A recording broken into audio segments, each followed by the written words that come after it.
Baik, bismillahirrahmanirrahim. Assalamualaikum warahmatullahi wabarakatuh. Teman-teman, kembali berjumpa di pembahasan soal OSN naskah tahun 2024. Ini soal nomor yang ke-6 ya. Baik, kita masuk saja ke soalnya ya. Prof. Tobi katanya ingin menggunakan suatu plasmid untuk mengekspresikan suatu protein tobisin dalam jumlah besar menggunakan Escherichia coli sebagai inang ekspresi. Bagian-bagian utama dari plasmid tersebut ditunjukkan pada gambar di bawah ini katanya. Ia berniat untuk menginsersi gen pengkode protein tobisin TBC dalam multiple cloning site dari plasmid ini katanya. Di sini diperlihatkan gambarnya gitu ya. Oke, baik. Teman-teman, ini konsepnya mengenai tentang cloning gen gitu ya, di dalam vektor ekspresi. Ada beberapa konsep yang harus saya jelaskan dulu untuk menjawab pertanyaan di dalam konsep cloning gen ini gitu ya, khususnya di dalam vektor ekspresi.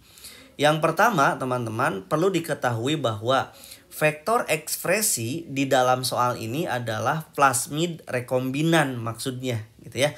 Nah, plasmid rekombinan ini teman-teman yang dirancangnya seperti apa? Jadi di dalam vektor ekspresi plasmid rekombinan itu dia dirancang untuk memungkinkan ekspresi suatu gen gitu ya di dalam suatu inang.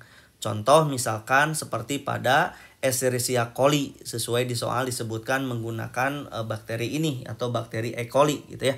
Nah, plasmid ini biasanya dia mengandung elemen-elemen yang penting. Apa saja? Yang pertama, ada yang disebut sebagai promotor gitu ya. Jadi di dalam plasmid ini selalu ada promotor. Nah, promotor ini dia berperan mengontrol inisiasi transkripsi gitu ya. Ini di soal nomor 1 udah kita bahas ya. Yang kedua, di dalam plasmid ini biasanya dia mengandung yang namanya MCS atau multiple cloning site gitu ya. Ini adalah wilayah dengan beberapa situs restriksi untuk penyisipan gen target. Nah, itu dia.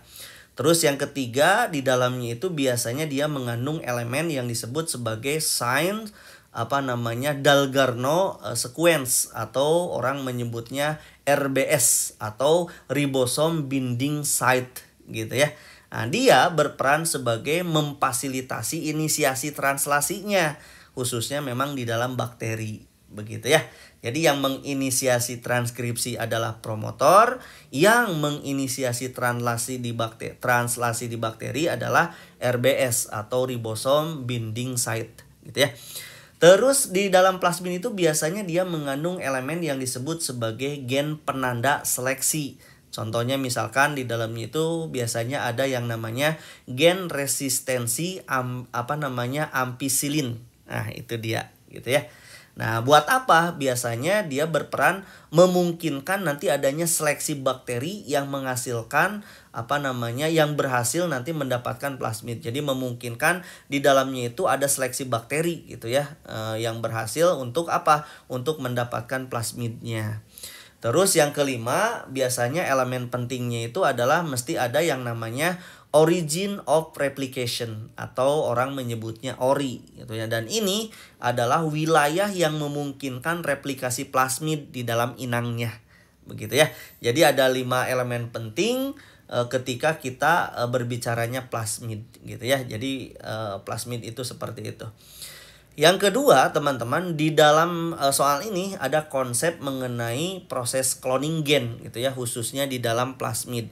Ingat, plasmid itu kan dia materi genetiknya bakteri yang sirkuler, yang bulat gitu ya, seperti itu. Nah, seperti apa proses cloning gennya? Nah, perlu diketahui bahwa untuk mengekspresikan protein tobisin di dalam E. coli, jadi perlu dilakukan beberapa langkah yang memang langkah ini mesti dilaksanakan gitu ya, untuk mengekspresikan kalau kita mencari protein tobisin. Yang pertama, kita mesti mengisolasi dan menyisipkan gen tobisinnya kalau kita mau mencari protein ini.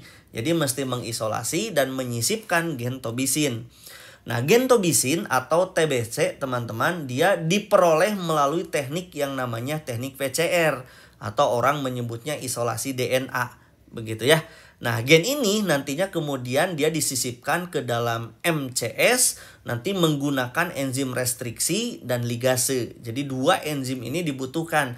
Yang pertama nanti restriksi untuk memotong, yang kedua ada ligase untuk apa? Untuk menyambungkan kembali. Gitu ya. Nah, penyisipan di dalam proses penyisipannya itu dia harus dalam frame yang benar. Jadi kalau framenya salah ya udah nanti bisa gagal gitu ya.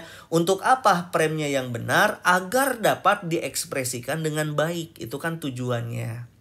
Gitu ya. Nah, proses yang kedua di dalam cloning gen itu ada proses yang disebut sebagai transformasi ke E. coli. Jadi ada transformasinya ke bakterinya.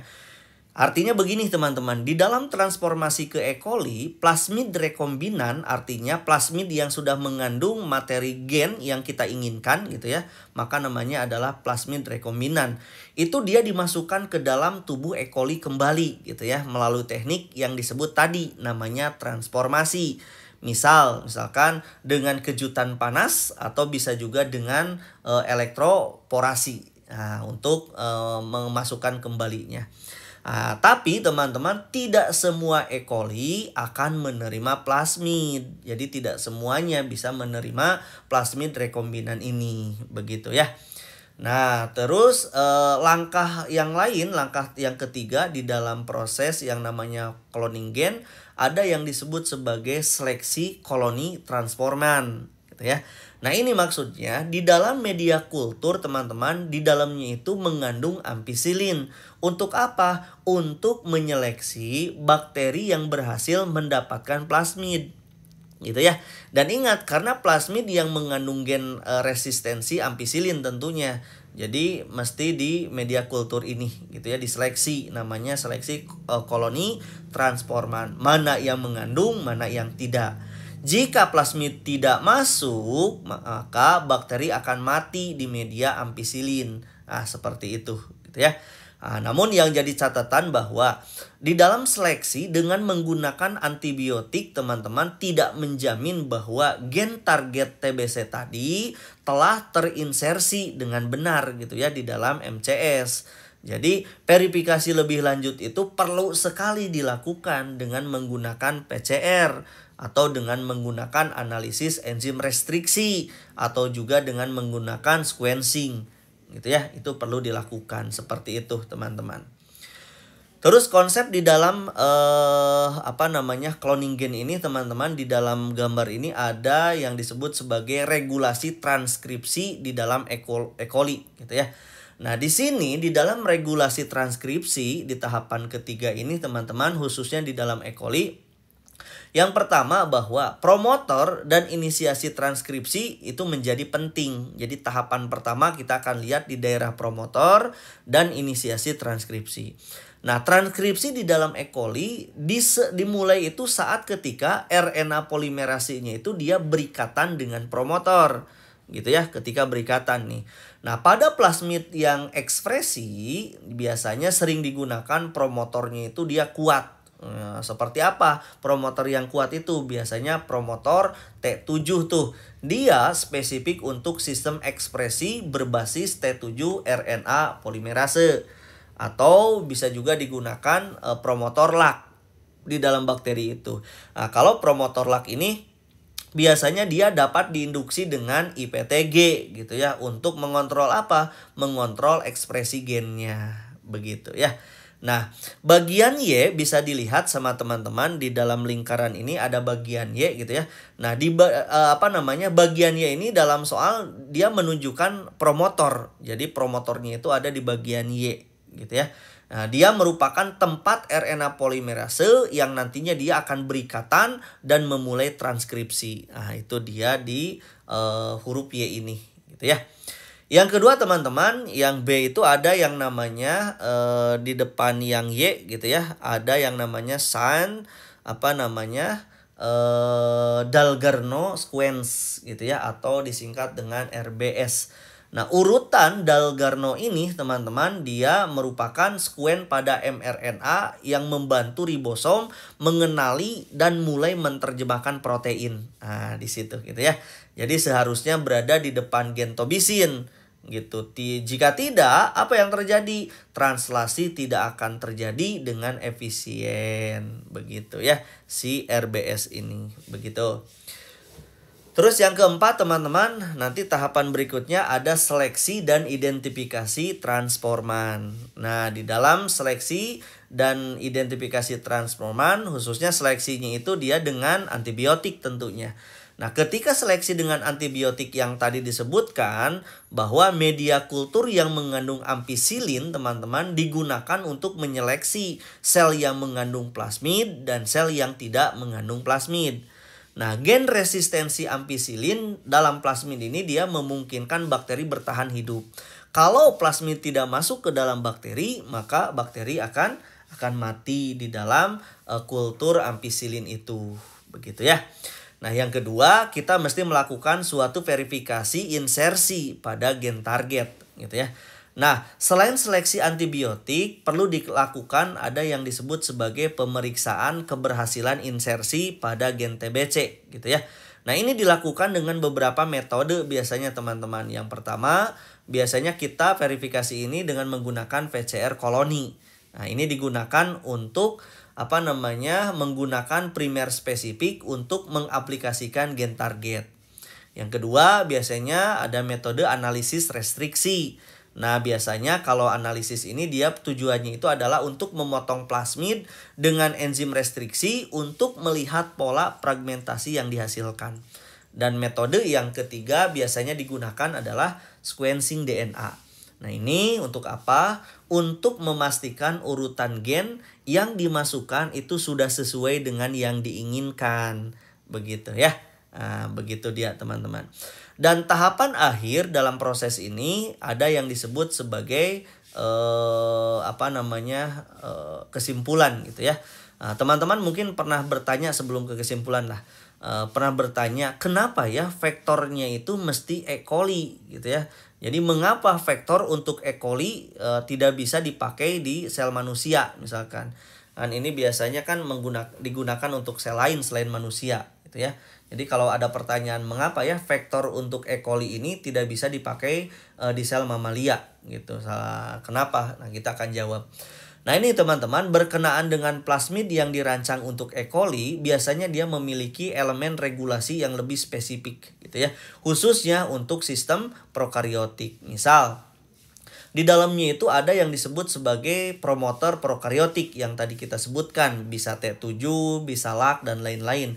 Ini menyebabkan tidak bisanya dikenali oleh RNA polimerase mamalia. Begitu ya. Yang kedua, di dalamnya itu ada ribosom binding site gitu ya. Ini adanya dia mengakibatkan tidak ada mengakibatkan tidak ada proses persatuan gitu ya di antara kedua selnya. Dan ini ribosom binding site ini dia tidak ada pada sel eukariotik gitu ya. Nah, karena pada sel eukariotik itu dia menggunakannya bukan ribosom binding site tapi dia menggunakan Kozak sequence gitu ya. Untuk apa? Untuk inisiasi translasinya. Jadi beda begitu ya. Alasan yang ketiga adalah origin of replication specific untuk E. coli. Artinya ini dia tidak berfungsi di sel mamalia gitu ya. Origin of replication-nya itu tidak berfungsi. Yang nantinya dia memerlukan ori eukariot seperti SP40 ori gitu ya. Kalau kita berbicaranya mamalia. Nah, intinya jika kita ingin mengekspresikan gen tobisin di sel mamalia harus menggunakan vektor eukariotik, tidak bisa menggunakan bakteri. Sebab bakteri itu kan prokariotik. Nah, kenapa tidak bisa? Tadi 3 alasan sudah saya sampaikan. Begitu ya. Nah, misalkan dia menggunakan vektor eukariot misalkan supaya bisa. Contohnya misalnya adalah plasmid dengan promotor CMV dan biasanya di dalamnya mengandung polyadenylation gitu ya, polyadenylation signal gitu. Jadi kesimpulannya di dalam konsep ini yang pertama mengandung ada yang disebut sebagai MCS, multiple cloning site gitu ya. Ini tidak mengandung codon stop melainkan situs restriksi untuk penyisipan gen target. Satu.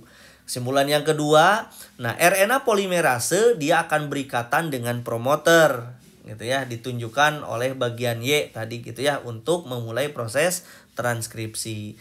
Yang ketiga, adanya seleksi dengan ampicillin. Itu hanya memastikan bakteri memiliki plasmid gitu ya. Yang tidak memiliki plasmid dia akan mati. Begitu kan ya? Nah, gitu dia. Terus yang keempat, vektor untuk E. coli dia tidak dapat digunakan untuk ekspresi di sel mamalia.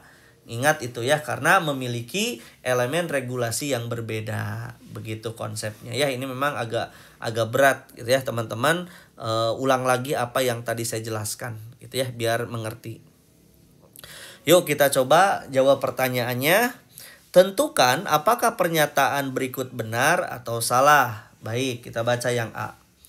Bagian yang paling umum dijumpai pada bagian X adalah codon stop. Yang X katanya itu codon stop. Baik, kita akan bahas. Teman-teman, di dalam gambar yang bulat itu, bagian X ini dia merujuk pada multiple cloning sites atau MCS gitu ya. Itu dia merujuknya ke situ ya. Dia itu merupakan wilayah pada plasmid yang mengandung berbagai situs restriksi. Jadi restriksi unit itu dia banyak di situ. Untuk apa? Untuk penyisipan gen target. Nah, sedangkan kalau kita berbicara codon stop biasanya terletak di akhir. Nah, kenapa? Sebab dalam rangka si codon namanya juga codon stop gitu ya. Dia biasanya terletak di akhir rangka baca, khususnya rangka baca terbuka atau open reading frame dari gen yang akan memang diekspresikan. Bukan di MCS codon stop itu, tapi di akhir rangka baca terbukanya. Begitu ya. Nah, jadi kesimpulannya pernyataannya berarti salah. Codon stop itu harusnya terletak di akhir, bukan di MCS gitu ya. Nah, karena MCS itu dia umumnya mengandung situs-situs restriksi untuk cloning, bukan untuk codon stop. Begitu. Yang kedua, yang B katanya RNA polimerase akan berikatan dengan bagian yang ditunjukkan huruf Y. Nah, di situ katanya RNA polimerase. Tadi disinggung ya, bagian Y itu kan menunjukkan pada promoter gitu ya. Nah, promoter ini teman-teman dia merupakan sekuen DNA di mana tempat RNA polimerase berikatan. Tadi sudah disebutkan ya. Untuk apa? Untuk memulai proses transkripsi. Nah, RNA polimerase ini dia merupakan enzim yang berperan di dalam sintesis RNA khususnya dari template DNA gitu ya. Ini dia memerlukan promotor untuk inisiasi transkripsinya. Jadi kesimpulannya pernyataan yang B adalah benar gitu ya. Karena RNA polimerase memang berikatan dengan promotor khususnya untuk memulai proses transkripsi. Yang C teman-teman kita bacakan, untuk membedakan koloni bakteri yang menerima insersi gen TBC terhadap yang tidak, cukup dengan menyeleksi bakteri pada media yang mengandung ampicillin. Sudah dijelaskan juga tadi sama saya ya. Bahwa gen resistensi ampicillin ini dia memungkinkan bakteri yang membawa plasmid bertahan hidup di media yang mengandung ampicillin. Nah, seleksi dengan ampicillin ini hanya memastikan teman-teman bahwa bakteri mengandung plasmid. Jika tidak memastikan apakah gen TBC telah terinsersi dengan benar atau tidak, gitu ya, itu dia digunakan seleksi dengan ampicillin. Jadi pernyataan yang C bisa kita betulkan. Kenapa? Dalam konteks seleksi awal untuk bakteri yang membawa plasmid, teman-teman, itu kita gunakan ampicillin gitu ya. Jadi seleksi dengan ampicillin dengan memastikan insersi gen TBC begitu ya. Yang D katanya sel yang diisolasi dari ginjal embrio manusia juga dapat digunakan sebagai inang alternatif untuk ekspresi tobicin menggunakan tobicin itu atau TBC gitu disingkatnya. vektor di atas dengan tabicin menggunakan vektor di atas. Tadi sudah disebutkan gitu ya, bahwa vektor ekspresi untuk E. coli itu dirancang dengan elemen-elemen seperti promotor prokariotik. Contohnya promotor T7 gitu ya, yang tidak aktif di sel eukariot. Teman-teman sudah dibahas tadi ya. Nah, sedangkan pada sel mamalia itu dia memerlukan vektor dengan elemen regulasi eukariotik, bukan prokariotik. Contohnya promotor CMV. Untuk apa? Agar gen dapat terjadi gitu ya, agar ekspresi gennya itu terjadi. Jadi kesimpulannya, pernyataannya salah karena vektor yang dirancang untuk E. coli tidak kompatibel gitu ya untuk ekspresi gen di dalam mamalia tanpa dimodifikasi khusus tentunya ya. Begitu teman-teman jawabannya. Jadi pernyataan yang D itu salah ya. Itu saja yang bisa disampaikan, mudah-mudahan bermanfaat. Terima kasih. Assalamualaikum warahmatullahi wabarakatuh.